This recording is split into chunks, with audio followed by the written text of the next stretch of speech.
Okay, over the course of playing the last couple beta weekends of Diablo 4, it has gotten an amazing amount of love and incredible player feedback. Players absolutely love the first 25 levels, and the game truly exceeded most people's expectations.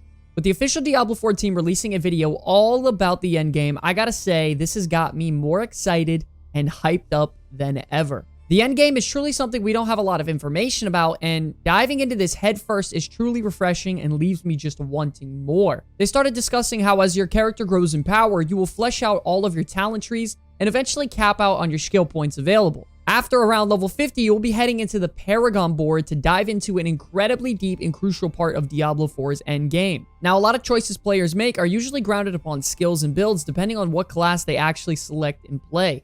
And this can push them into playing a wide variety of different roles in Diablo. But with the Paragon Board, it isn't as simple as that. You're going to have a lot more in-depth customization, giving you an incredibly wide variety of options to make a character that truly fits your preferred playstyle. Now, an amazing addition to the Paragon Board to help even more with customization is the fact that you can actually rotate the board itself and start in the direction that you want to specifically go down. Like if you want more dexterity pieces, boons, or glyphs, you can base your path upon those, allowing every single Paragon board to be different in their own way, with having thousands of customization options for each character you dive into near the endgame.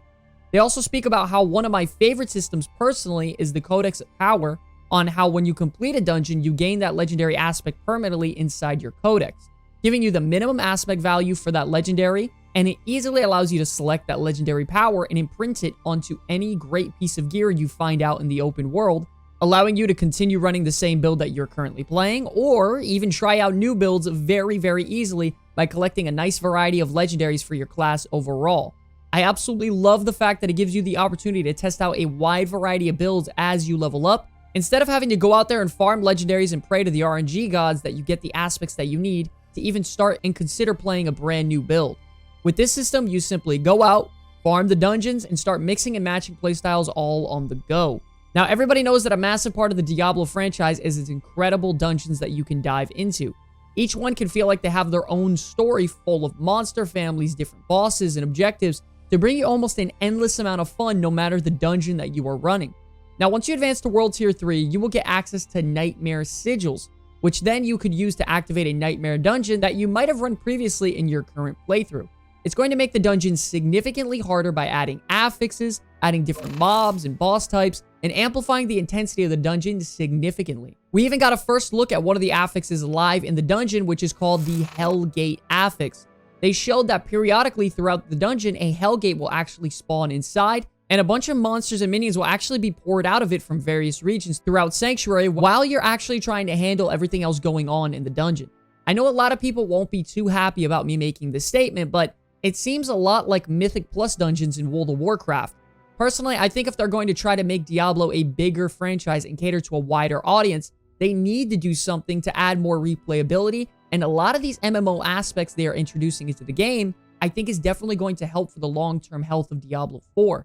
I mean, I think it's phenomenal that they already have over 120 dungeons in the game at launch, and any one of them can become a Nightmare dungeon once you acquire the Nightmare Sigil, making it very difficult for you as the player to run the same dungeons over and over again, leaving it very hard to become boring and repetitive. Moving on, we also got a brand new first look at some of the Helltide zones and gameplay that is involved in them. This is a feature that unlocks when you start heading into the endgame, and it transforms an entire region into a Helltide event that players can group up or go solo to defeat even more powerful monsters and complete objectives to acquire shards. As a player, you then take these shards to go and purchase rewards and unlock caches that are found all throughout the Helltide event areas that can give you very powerful loot and rewards.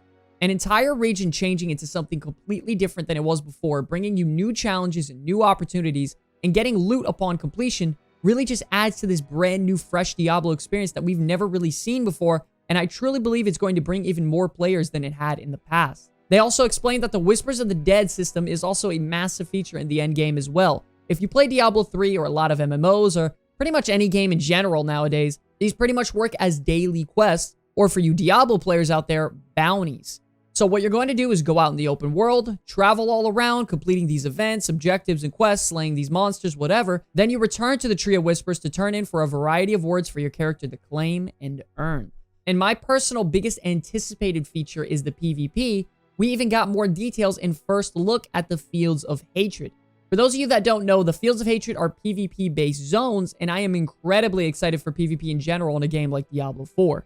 Now, similar to Helltide zones and events, the Fields of Hatred allow you to collect shards for you to collect and turn in for great rewards. Now, it isn't going to be as easy and simple by grabbing the shards and turning them in, though. You are going to need to take the shards and purify them before you can actually turn them in for a reward.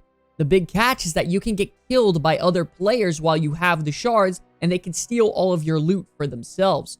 One of the craziest things is that other players will actually know that you're attempting to purify the shards. So definitely be ready for more engagement when you're looking to finalize collecting all your rewards in the PvP zone. Now, I personally think this is an absolutely phenomenal addition to the Diablo game in general, with the fact that you can increase your player power and get exclusive rewards strictly through PvP if you want to. This gives you the freedom to play and decide how you want to progress, all with your own choice. Now, they also did explain that Diablo 4 is a live service game, and they're constantly going to be giving updates with expansions, battle passes, cosmetics, and stuff like that.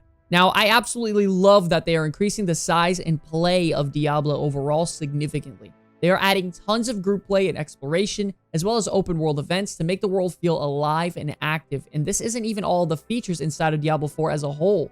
I personally think that the Diablo franchise needed something big and massive to make a return and a big comeback after the Diablo Immortal issue.